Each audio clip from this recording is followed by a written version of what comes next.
જય હિન્દ, ભારત માતા કી જય। આજે અમે રાજા ગ્રુપ દ્વારા એક રામધૂનનું આયોજન કર્યું છે।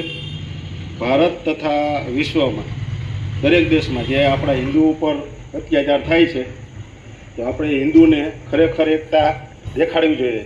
એના માટે અમે પહેલાં તો વોટ્સઅપ ગ્રુપ હતું, એમાંથી હવે બધા મિત્રો એક થતા જાય છે, એક ગ્રુપ બનાવ્યું। તો હું બધાને અપીલ કરું કે તમે હિન્દુ એક થાવ અને નાના નાના ગ્રુપો બનાવો અને સાથ બધા મળીને રહો।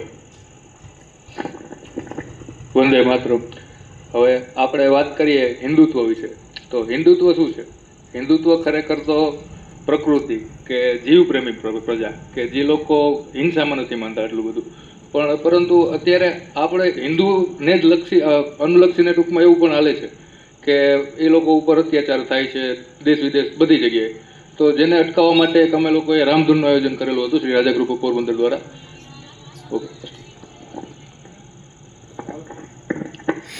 આજ રોજ રાજા ગ્રુપ ઓફ પોરબંદર દ્વારા એક રામધૂનનું સુંદર મજાનું આયોજન કરવામાં આવ્યું હતું, જેનો મહત્વનો ખાસ હેતુ કે આપણે હિન્દુત્વ જગાડવા માટે હાલ અત્યારે જોઈ શકીએ છીએ કે આખા વર્લ્ડમાં અત્યારે હાલ બાંગ્લાદેશનો એકનો પ્રશ્ન નથી, આખા વર્લ્ડમાં હિન્દુ ઉપર જે અત્યાચાર થાય છે તેને માટે અને તેને ઉદ્દેશીને કે ઘરે ઘરે આપણે હિન્દુત્વ જાગૃત થાય અને તેની સામે આવા નાના મોટા ગ્રુપ બની અને આપણે લડીએ।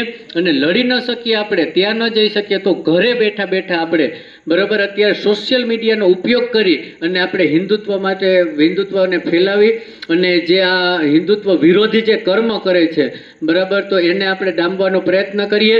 ભારત માતા કી, ભારત માતા કી, વંદે વંદે, જય શ્રી રામ, જય જય શ્રી રામ।